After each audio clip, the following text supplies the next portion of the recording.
하시는 하나님을 보라. 이번 수련의 주제이기도 합니다. 하나님의 백성은 하나님의 인도하심 아래 살아갑니다. 여러분도 하나님의 인도하심 아래 살아가고 있음을 믿으십니까?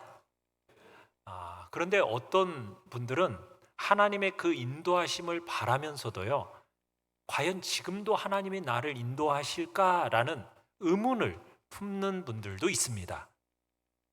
하나님의 인도하심, 그 베푸시는 그 놀라운 은혜가 있는데 그걸 누리지 못하고 그 마음에 영적인 빈곤함과 영적인 외로움 속에 인생길을 가는 분들이 우리 믿는 그리스도인들 중에서도 있다라는 얘기입니다. 참 안타까운 이야기죠.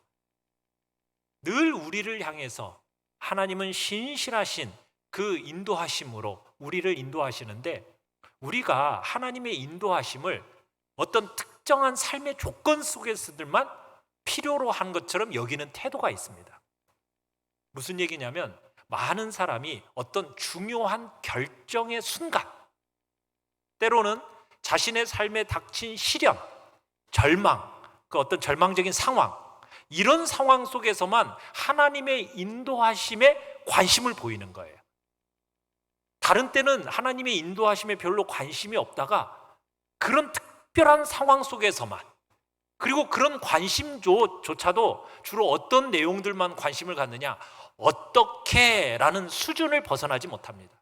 그러니까 하나님의 인도하심을 받아서 지금 내가 당하고 있는 이 현실의 어려움을 어떻게 벗어나서 좋은 형편으로 나아갈 수 있을까, 여기에만 관심을 집중시키면서 하나님의 인도하심을 바라는 거예요.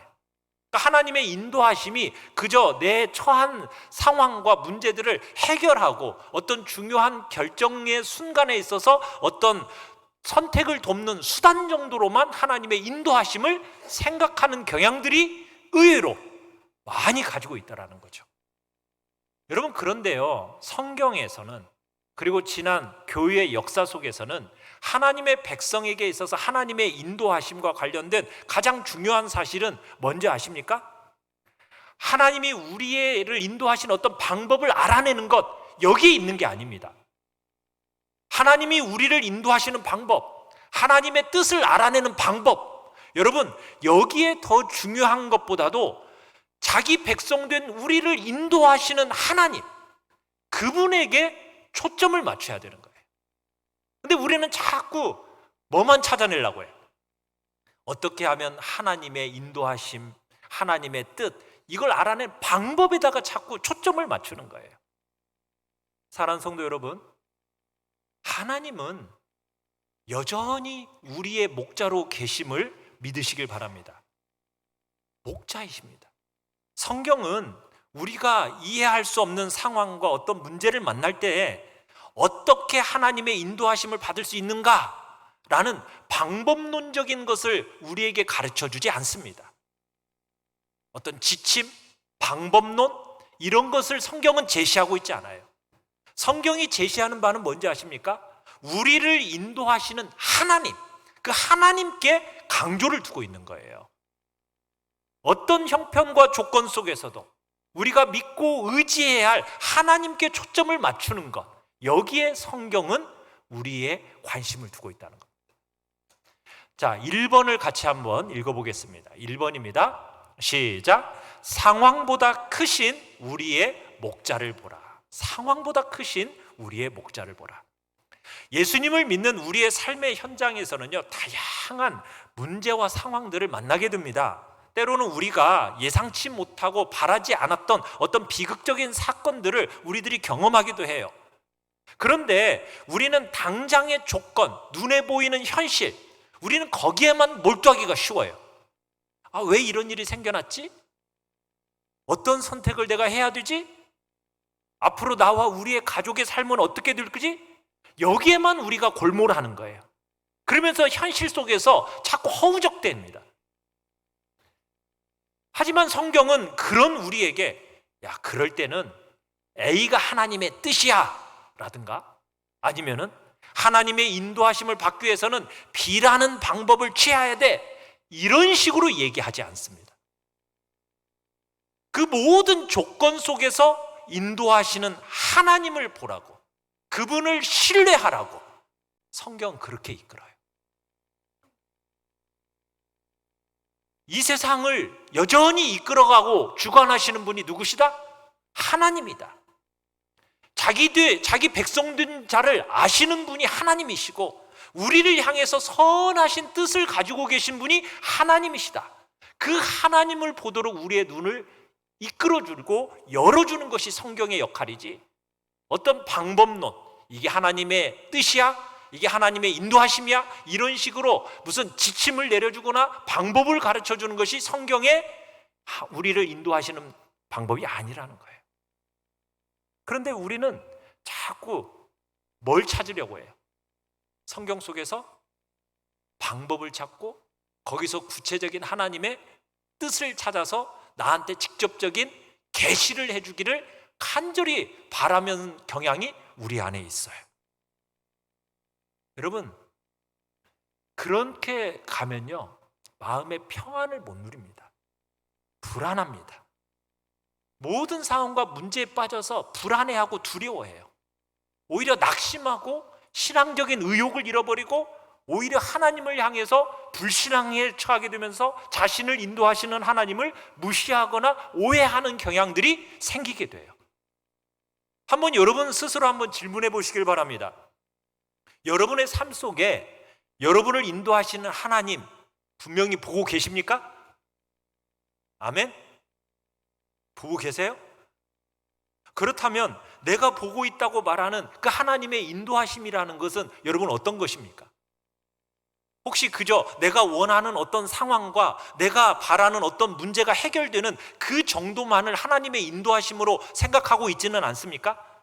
혹시 나의 바람대로 이루어지지 않는 그런 답답한 상황 가운데서는 하나님의 인도하심이 없다, 혹시 이렇게 느끼고 있는 건 아니에요? 여러분, 사실 우리는 매일매일 모든 상황 속에서 하나님의 인도하심을 받고 있습니다.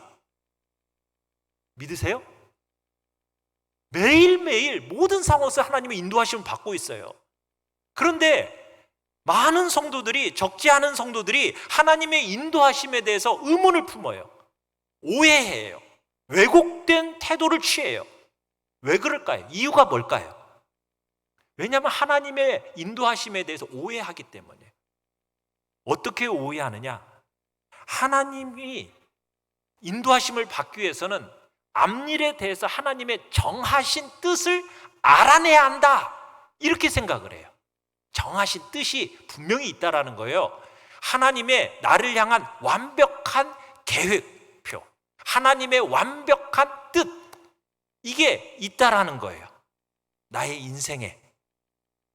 그래서 내 현실 속에서 하나님의 인도하심을 받는 것을 마치 점술 행위처럼 의지하는 경향이 있어요. 왜냐하면 사람들로 하여금 자꾸 그런 거예요. 하나님이 너를 향한 완벽한 하나님의 계획표가 있고 너를 향한 하나님의 완벽한 뜻이 있거든. 그 뜻을 찾아내야 돼. 막 이렇게 부추겨요. 그러면은 여러분, 그거 찾아내는 것이 쉬워요, 어려워요? 이게 못 찾아내면 어떻게 했어요, 마음에? 이게 불안한 거예요. 그러면서 하나님이 인도하심의 그 참된 복을 누리지를 못해요. 자꾸 무슨 일을 하면서도 이게 하나님의 뜻일까? 이거 불안한데? 이게 하나님의 뜻이, 내가 이게 선택한 것이 이게 하나님의 뜻이 아니면 어떻게 하지? 나한테 점지해 주신, 점지라는 단어, 나한테 점지해 주신 뭔가 하나님의 그 분명히 뭔가가 있는데 그것을 내가 잘 찾아서 내가 잘 선택해야 내가 하나님의 이 뜻 가운데 잘 갈 수 있는데, 이 뜻을 내가 잘못 분별해 가지고 이 점지해 주신 뜻을 못한 채 내가 엉뚱한 거 선택하면 어떻게 되지? 그러면서 자꾸 어떤 식으로 해요? 점술 행위를 하듯이 하나님의 인도하심을 그런 식으로 구해요. 그러다 보니까 어떤 일이 일어나요? 어디 용하다 하시는 분을 꼭 찾아가려고 그래.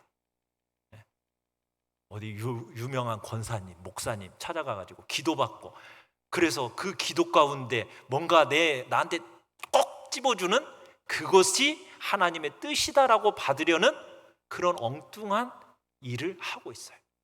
여러분, 그게 기독교 신앙일까요?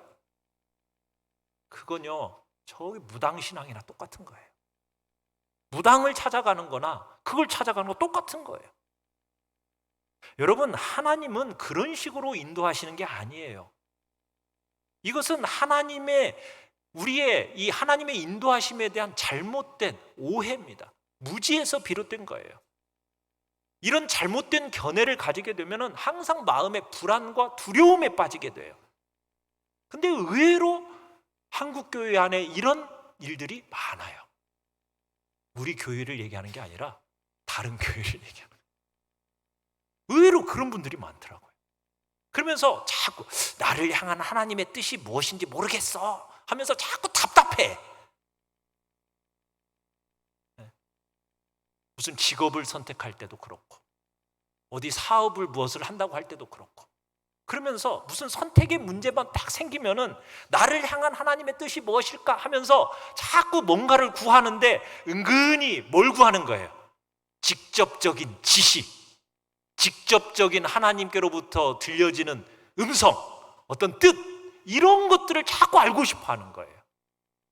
여러분, 이것은 기독교 신앙이 아닙니다. 이건 샤머니즘에서 온 그런 잘못된 신앙의 모습이에요. 물론 우리는 하나님의 뜻을 구해야죠.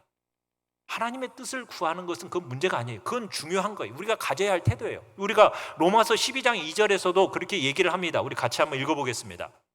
시작. 너희는 이 세대를 본받지 말고 오직 마음을 새롭게 함으로 변화를 받아 하나님의 선하시고 기뻐하시고 온전하신 뜻이 무엇인지 분별하도록 하라. 그래요. 하나님의 선하시고 기뻐하시고 온전하신 뜻을 우리는 분별하면서 우리가 선택하며 가야 돼요. 그래서 에베소서 5장 10절에서도 이렇게 얘기를 해요. 시작. 주를 기쁘시게 할 것이 무엇인가 시험하여 보라. 주님을 기쁘시게 할 게 뭔가를 우리가 시험하면서 선택하면서 갈아야 돼요. 그런데 우리가 이 문제는 뭐예요? 하나님의 인도하심과 관련해서 잘못된 방식으로 우리가 하나님의 뜻을 찾고 구하는데 문제가 있는 거예요. 우리가 하나님의 인도하심을 구함에 있어서는 그 하나님의 인도하심에 관해 살피기에 앞서서 우리를 인도하시는 그 하나님의 뜻이 어떤 것인가, 이것을 정리해 볼 필요가 있어요. 하나님의 뜻은 성경에 구체적으로 나와 있어요. 그러면 그 뜻을 분별하면서 하나님의 인도하심을 구해야 되는데, 우리는 자꾸 하나님의 뜻하고 하나님의 인도하심하고 따로 생각해. 여기에 문제가 있어요. 이 하나님의 뜻하고 하나님의 인도하심은요, 밀접하게 엮여 있어요. 그런데 많은 사람이 하나님의 인도하심은 받고 싶다고 하면서 그 하나님의 뜻보다는 자꾸 뭘 앞세워요? 내 뜻, 내 욕심을 앞세우는 경향이 많아요. 그러면서 정작 그 뜻대로 인도하시는 하나님에 대해서는 크게 관심을 두지 않아요. 여기에 문제가 있는 거예요. 사랑하는 성도 여러분, 우리의 시선은 항상 어디에 둬야 됩니까? 우리를 인도하시는 하나님께 둬야 되는 거예요. 하나님께. 그래서 우리가 계속 생각해야 할 게 무엇이냐면, 우리를 향한 하나님의 구체적인 뜻, 구체적인 계획, 구체적인 것을 찾기보다는 나를 인도하시는 하나님, 그 하나님께 초점을 맞추라는 거예요. 그럴 때 우리의 마음에 생기가 생기고 위로가 있는 겁니다. 그럴 때 어떤 상황 속에서도, 내 현재와 미래 속에서도 두려움에 빠지지 않을 수 있게 되는 것이고요, 그 길 속에서 우리의 인도자이신 하나님을 견고히 보고 믿고 붙들어야 되는 일이 우리 안에 있는 거예요. 이 사실을 아주 잘 표현해 준 말씀이 오늘 본문 시편 23편의 말씀이에요. 다윗이 뭐라고 1절에 고백하고 있습니까? 1절 뭐라고 고백하고 있어요? 여호와는 나의 무엇이다? 목자시다. 여러분, 목자는요, 양을 정말 사랑하는 사람이에요. 보호하고 먹이고 돌보고 이끄는 사람이 목자입니다. 바로 하나님이 우리를 돌보시는 뭐가 되신다? 목자가 되신다는 거예요. 자, 그러면 2번을 같이 한번 읽어보겠습니다. 2번 시작. 언약의 신실하신 목자. 자, 그러면 하나님은 왜 우리를 목자가 양을 돌보듯이 우리를 돌보시는 것일까? 여러분, 이 문제에 대해서 여러 가지 답할 수도 있겠죠. 그래, 하나님이 나를 사랑하시니까 그래, 나는 하나님께서 만드신 피조물이니까, 그래, 하나님이 나를 독생자의 피로 사셨으니까, 여러 가지 답변을 할 수 있을 거예요. 자, 그런데 우리가 가장 먼저 생각해야 할 내용이 뭐냐? 자, 2번에서 뭐라고 얘기했어요? 뭐 때문이다? 언약. 여러분, 우리가 성경 창세기로부터 마지막 요한계시록에 이르기까지 하나님의 언약을 말하고 있어요. 자, 우리 아이들은 언약이라는 게 뭔지 알아요? 얘들아, 언약이 뭔지 알아요? 언약? 언약이라는 게 뭐예요? 몰라요. 그래요. 정확하게 얘기했어요. 몰라요. 약속이에요, 약속. 약속이라는 말은 알죠? 약속이에요, 약속. 하나님과의 약속. 그러니까 언약이라는 말. 하나님의 말은 말씀, 약속. 그러니까 말로 이루어진 약속이란 얘기예요. 자, 이 창세기로부터 요한계시록까지 하나님과의 약속으로 이루어진 거예요. 그래서 이 언약, 약속이 아니고서는 하나님이 우리를 끝까지 버리지 아니하신다는 걸 이해할 수가 없어요. 하나님께서 다윗을 은혜로 택하셨습니다. 그리고 하나님께서 그 다윗과 언약을 맺으셨어요. 언약을 맺으셨어요. 그리고 그 언약의 근거에서 다윗을 끝까지 인도하신 거예요. 끝까지. 자, 우리는 하나님과 뭐로 언약을 맺었습니까? 우리는 뭐로 언약을 맺었어요? 피로 언약을 맺었어요. 무슨 피? 얘들아, 무슨 피? 돼지 피? 아니에요. 예수 그리스도의 피. 하나님의 아들 독생자의 피로 우리는 언약을 맺은 존재들이에요. 그 언약 때문에 우리를 목자가 양을 돌보듯이 우리를 인도하시는 거예요. 그리고선 마침내 영원한 생명으로 이끄는 겁니다. 우리를 인도하시는 하나님을 알기 위해서는 이 사실을 먼저 확고하게 알아야 돼요. 돼지 피가 아닙니다. 무슨 피라고요? 네, 예수 그리스도 하나님의 아들 독생자의 피로 우리는 언약을 맺었어요. 이 언약을, 피로 맺은 언약을 기억하면서 우리가 하나님의 인도하심을 생각해야 돼요. 이 언약 때문에, 피로 맺은 언약 때문에 우리를 목자가 양을 돌보는 것처럼 우리를 절절하게 돌보시는 것입니다. 믿으십니까? 여러분을 그렇게 돌보시는 거예요. 여러분, 이번에 이제 초등부 아이들이 배우는 내용이 아브라함의 이야기가 나와요. 믿음에 대한 이야기인데, 아브라함을 하나님이 택하여 부르시고 나서 그 아브라함과 뭘 맺죠? 언약을 맺어요. 약속을 맺어요. 자, 아브라함은 실수했어요, 안 했어요? 수많은 실수를 했습니다. 실수 중에서도 어떤 실수를 했나요? 아내를 누구라고 그랬어요? 누이 동생이다, 이렇게 얘기를 해요. 그러니까 사람들이, 이 사라가 굉장히 예쁘잖아요. 그러니까 어떻게 하겠어요? 그 왕이 데려가는 거예요. 누이라고 하니까. 그래서 자기의 후궁이든지 이렇게 첩으로 삼으려고 하니까 이 아브라함은 뺏기죠. 자, 그런 상황 속에서 어떻게 해요? 아브라함은 힘이 없어. 데리고 올 수도 없어.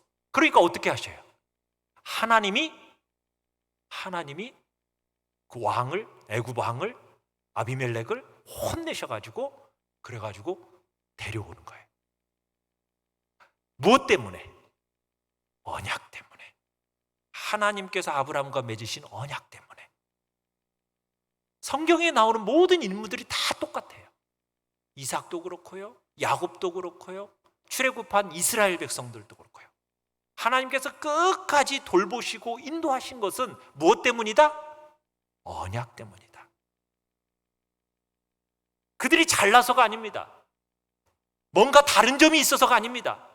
오직 그들과 맺은 언약 때문에 돌보시는 거예요. 그 언약 때문에 사랑하시고 보호하시고 먹이시고 그들을 이끄시는 거예요. 아브라함과 언약을 맺으시고 그를 인도하시는 여러분, 그 목자의 모습을 우리가 보면서 우리는, 여러분, 아브라함이 그러면 그 약속을 온전히 신뢰했나요? 온전히 신뢰하지 못했었어요. 그럼에도 불구하고 여러 번 넘어질 뻔했음에도 불구하고 하나님은 어떻게 하셨어요? 항상 그 약속을 상기시키면서 계속 아브라함을 인도하셔서 마침내 아브라함의 끝을 보니까 어때요? 승리예요. 영원한 생명으로 인도받는 거예요. 하나님이 우리를 인도하심에 있어서 똑같습니다. 믿으십니까? 예수 그리스도의 피로 세우신 그 언약 때문에 여러분의 수준이 비록 실망스러울 때도 많이 있지만 하나님께서는 여러분들을 어떤 자리까지, 마침내 영광의 자리, 정말 영원한 생명의 자리, 승리의 자리, 그 자리에까지 끝까지 여러분을 인도하실 것을 믿으시길 바랍니다. 여러분, 그 하나님이 우리를 끝까지 성실하게 지키시고 그 하나님이 여러분을 돌보십니다. 왜 하나님이 또 우리를 그렇게 목자가 양을 돌보듯이 돌보시느냐? 3번을 같이 한번 읽어보겠습니다. 3번 시작. 양과 같은 우리의 목자. 자, 하나님이 목자가 양을 돌보시는데 우리를 돌보시는 그 이유는 뭐냐면, 하나님이 목자가 양을 돌보듯이 돌보지 않으면 우리가 그 구원의 여정을 갈 수 없기 때문이에요. 양이라는 동물은요, 혼자 스스로 살 수가 없습니다. 양이라는 동물은 혼자는 앞으로도 나아갈 수가 없어요. 목자가 정성을 쏟아야 되고요, 돌봐야 돼요. 그렇지 않으면 살 수 없는 동물이 양이에요. 스스로 돌볼 능력이 없는 어리석은 짐승이 바로 양이거든요. 자, 시편 23편에서 자, 우리 2절을 가보시면은 그가 나를 어디에 누이신대요? 푸른 풀밭에 누이신다. 양을 누이신다는 거예요. 여러분, 양이 누워있는 것 여러분 쉽게 볼 수 있을까요? 볼 수 없대요. 왜 그런지 아세요? 양은요, 두려움과 배고픔과 갈증을 느끼면 절대로 안 눕는데요. 또 거기다가 자기를 괴롭히는 어떤 파리, 기생충 이런 것이 귀찮게 하잖아요. 그러면 양은 안 눕는데요. 또 다른 양들이 소란을 피운다. 그럼 절대로 양은 안 눕는데요. 언제만 누울까요? 진짜 모든 것들이, 유해한 모든 것으로부터 다 제거되어지고 나를 완벽하게 보호해 주어서 정말 내가 먹을 푸른 풀밭, 잔잔한 그 시냇가로 데려가져서 충분히 먹고 마셨을 때에 비로소 뭐 한다? 눕는 거예요. 양은 그때 눕는 거예요. 그런데 하나님은 바로 우리를 그렇게 눕는 자리로 인도하신다라는 거예요. 믿으십니까? 다윗은 하나님과 자신, 곧 하나님과 그 백성과의 관계에서 바로 이렇다라는 거예요.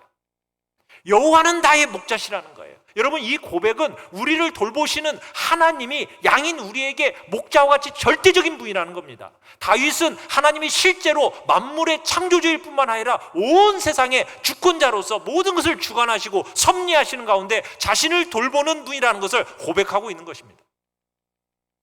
다윗 당시의 목자들은요, 울타리도 없었어요. 모든 위험으로부터 완전히 방치되어 있는 가운데서 양을 돌봐야만 했던 것이 다윗 시대에 양을 돌보는 일이었어요. 그러니 잠시라도 양의 곁을 떠날 수 있어요, 없어요?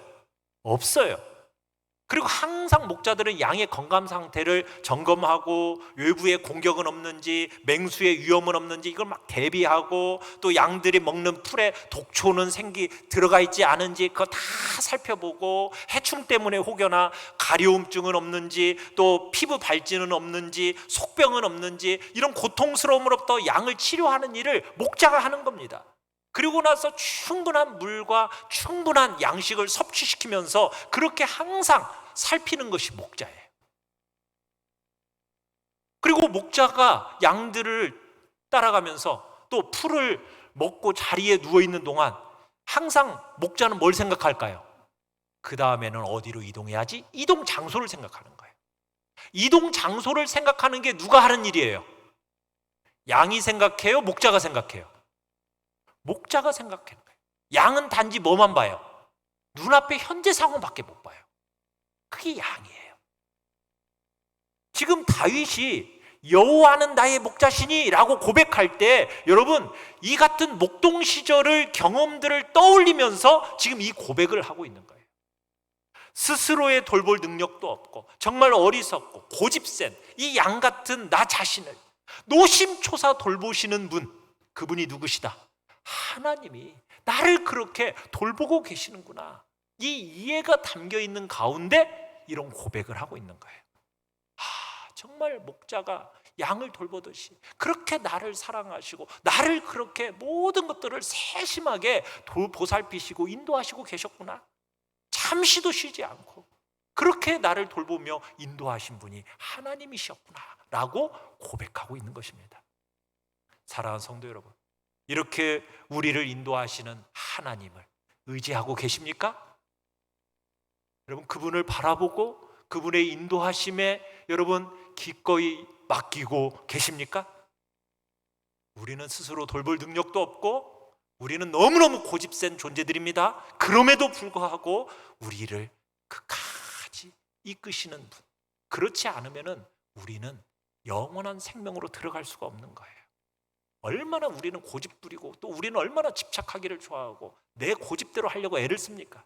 그럼에도 불구하고 하나님은 우리를 목자로서 이끌어가고 계셔서 마침내 영광으로 나아갈 수 있도록 하시기 위해서 우리를 인도하시는 것입니다. 사랑하는 성도 여러분, 다윗이 고백처럼 여호와는 나의 뭐가 되신다고요? 목자가 되심을 진정으로 고백하시길 바랍니다. 4번을 같이 한번 읽어보겠습니다. 4번 시작. 영원한 생명으로 인도하시는 하나님.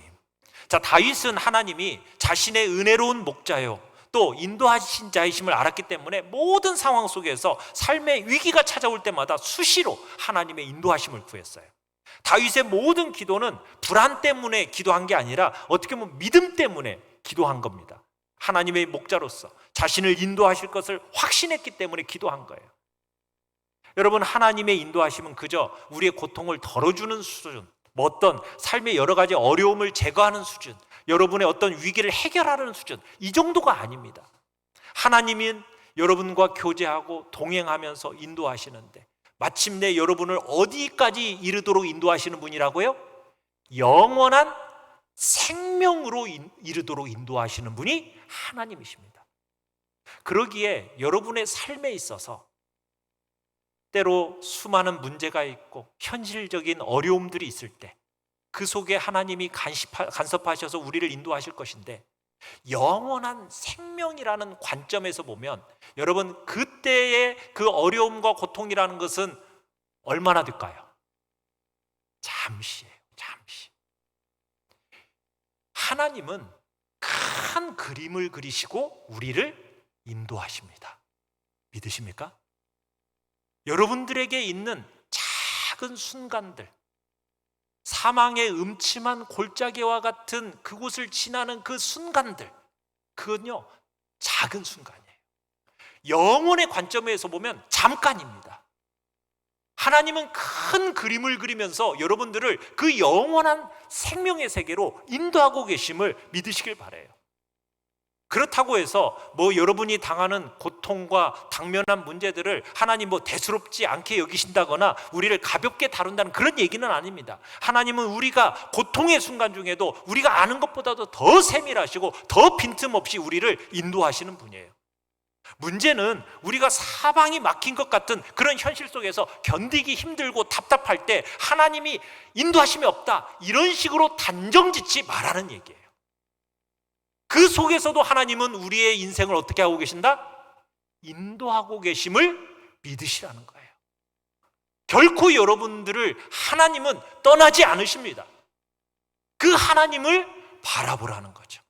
답답하고 힘든 현실 그 속에서 우리의 목자이신 하나님, 그 인도하심을 믿으시라는 얘기예요. 그 사건은, 인도하심은 이례적인 사건이 아니거든요. 여러분과 하나님이 언약을 맺은 그 순간부터 언제까지? 영원에 이르도록 하나님은 여러분들을 끝까지 인도하십니다.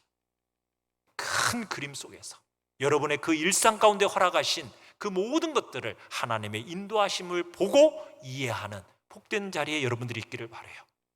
눈앞에 보이지 않는 그런 것 같을 때에도 하나님은 여러분을 인도하고 계십니다. 5번을 같이 한번 읽어보겠습니다. 5번 시작. 보라, 너희는 두려워 말고. 자, 두려워 말고.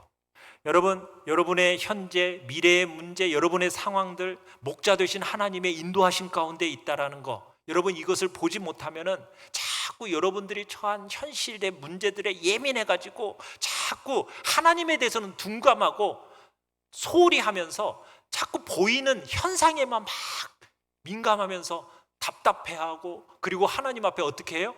원망과 불평을 쏟아넣는 그런 일들이 생겨요. 여러분, 성경에 그런 사례들이 많거든요. 출애굽 당시 이스라엘 백성들을 한번 볼까요? 그들은 자신의 그 현실과 그 고통 속에서 놀라울 정도로 예민하면서도요, 누구는 못 봐요. 지금까지 인도해 오신 그 하나님은 무시해버려요. 언제 그랬냐? 하나님께서 10가지 재앙, 그죠? 이스라엘 백성들이 애굽에서 나올 때 몇 가지 재앙? 몇 가지 재앙이 있었어요? 우리 아이들 몇 가지 재앙? 그죠? 10가지 재앙이 있었어요. 그 10가지 재앙이 놀라운 기적들이잖아요. 그 기적 가운데서 하나님이 이끌어내셨어요. 자, 이끌어내셨으면 그 다음에 이제 하나님이 인도하셔서 어디 앞으로 갔어요? 홍해 앞으로 갔어요. 자, 근데 뒤에서는 뭐가 쫓아와요? 그 당시 최강 군대, 애국 군대들이 쫓아오고 있어요. 자, 그때 이스라엘 백성들이 한 행동이 뭐예요? 두려워하고 답답해하면서 감정 조절을 잃어버리고 하나님을 향해서 불신하고 원망해요. 뭐라고 하는가 한번 같이 한번 읽어볼까요? 출애굽기 14장 11절로 12절 시작. 애굽에 매장지가 없어서 당신이 우리를 이끌어내어 이 광야에서 죽게 하느냐? 애굽 사람을 섬기는 것이 광야에서 죽는 것보다 낫겠노라. 눈앞에 답답한 현실만 보니까 이전에 10가지 재앙으로 이스라엘 백성을 애굽에서 이끌어내신 하나님은 보질 못하는 거예요. 눈앞의 상황만 몰두하니까 누가 안 보여요? 인도하시는 그 하나님이 안 보는 거예요. 바라보지를 못하는 거예요. 사랑하는 성도 여러분, 여러분과 하나님은 뭘로 언약을 맺었다고요? 독생자의 피로 맺은 언약을 맺은 존재들이에요. 그 언약대로 여러분들을 이 땅에서만이 아닙니다. 어디까지? 영원한 생명에 이르기까지 여러분을 인도하십니다. 끝까지 인도하십니다. 신실하신 분이에요. 그런데 그 신실하신 하나님을 잊어버리면은 갈 길을 잃어버려요. 주변의 상황과 육신적인 고통과 정신적인 고통과 오직 그저 현실의 문제만 바라보고 하나님을 바라보지 못하면 어때요? 그 마음에 염려와 불안과 두려움과 낙심과 불평과 원망과 온갖 부정적인 생각들이 마음속에 감정 속에 막 휩싸이면서 극단적으로 하나님을 아무 쓸모없는 대상으로 만들어버리는 거예요. 여러분, 우리는 현실 속에서 우리를 인도하시는 하나님을 바라보시길 바라요. 믿음으로 하나님을 바라보시길 바랍니다. 여러분, 하나님을 바라보지 않고 그저 현실 상황에만 매몰되어 있으면 다 흔들려요. 흔들리지 않을 사람은 아무도 없어요. 사랑하는 성도 여러분들은 우리를 인도하시는 그 하나님을 바라보시길 바랍니다. 여러분의 삶이 아무리 답답하고 현실이 정말 사방이 막혀 있는 것처럼 보인다 할지라도 여러분을 인도하시는 하나님에게로부터 눈을 떼지 마시길 바랍니다. 하나님은 절대로 여러분에게서 눈을 떼요, 안 떼요? 눈을 안 떼십니다. 예수 그리스도의 피로 맺은 언약의 존재들을 절대로 하나님은 놓지 않으시고 눈을 떼지 않으시고 여러분을 인도하고 계심을 믿으시길 바라요. 출애굽 당시 모든 것이 끝나버릴 것 같은 상황이었어요. 앞에는 홍해바다고 뒤에서는 애국 군대가 쳐들어오니 정말 모든 것이 사면초가 앞으로도 갈 수도 없고 뒤로도 갈 수 없는 절망적인 상황, 그런 상황 속에서 하나님은 모세를 통해 주신 말씀이 뭐였습니까? 출애굽기 14장 13절로 14절 같이 한번 읽어보겠습니다. 시작. 너희는 두려워하지 말고 가만히 서서 여호와께서 오늘 너희를 위하여 행하시는 구원을 보라. 너희가 오늘 본 애굽 사람을 영원히 다시 보지 아니하리라. 여호와께서 너희를 위하여 싸우시리니 너희는 가만히 있을지니라. 모세는 두려워하고 원망하는 이스라엘 백성들로 하여금 인도하시는 그 하나님을 보게 한 겁니다. 이게 바로 우리가 이 땅을 살아가면서 신자로서 살아가는 삶의 방식이에요. 어떤 절박한 상황 속에서도 우리를 인도하시는 하나님을 보는 겁니다. 신실하신 하나님을 보는 거예요. 그럴 때 고통 중에서 위로를 얻을 수 있는 거예요.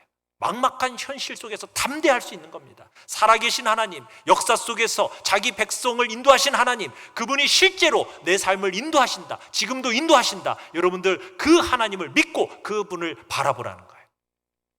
그랬더니 그 인도하시는 하나님을 바라봤더니 어떤 일이 벌어졌습니까? 이스라엘 백성들 앞에 홍해는 어떻게 됐어요? 쫙 갈라지더니 마른 땅으로 걷기 시작하고, 그 뒤를 쫓아왔던 애국 군대는 어떻게 되어버렸어요? 홍해 바다를 들어왔다가 다 수장되어 버렸어요. 여러분, 예수님을 믿는 우리는 그 하나님을 따르는 자들이에요. 여러분이 앞서지 마세요. 하나님이 항상 우리 앞서 행하고 계십니다. 하나님을 얕잡아 보지 마시라니까요. 하나님은 모든 것을 아시고 여러분을 인도하고 계시는 전능하신, 전지하신 하나님임을 믿으시길 바랍니다. 무엇보다도 여러분의 가장 좋은 것으로 선하게 이끌어가고 계시는 하나님, 그 인도자 하나님을 믿으시길 바라요. 신실하신 하나님을 믿으세요. 눈앞의 현실만 보고 성급하게 어리석은 말 내뱉지 마시고요, 눈을 떠서 하나님을 바라보십시오. 그렇지 않으면 눈에 보이는 것에 자꾸 일희일비해요. 좋은 거 있으면 막 웃다가 또 조금만 또 안 좋은 일 생기면 막 울다가 심각하게 됐다가, 여러분 그러지 마시고 하나님을 목자로 둔 우리는 만물의 주관자이시고 그런 분이 은혜로우시고 노하기를 더디하시는 그분임을 기억하면서 그 주님 안에서 마음의 평안을 누리시고 주님이 주시는 그 위로 속에서 이 땅을 넉넉히 승리하는 자리로 여러분들이 살아가시길 바랍니다. 하나님은 우리의 뭐가 되신다고요? 나의 목자가 되신다라는 다윗의 고백이 여러분의 고백이 되기를 간절히 축원합니다. 우리 시간 같이 찬양하며 기도합시다. 보라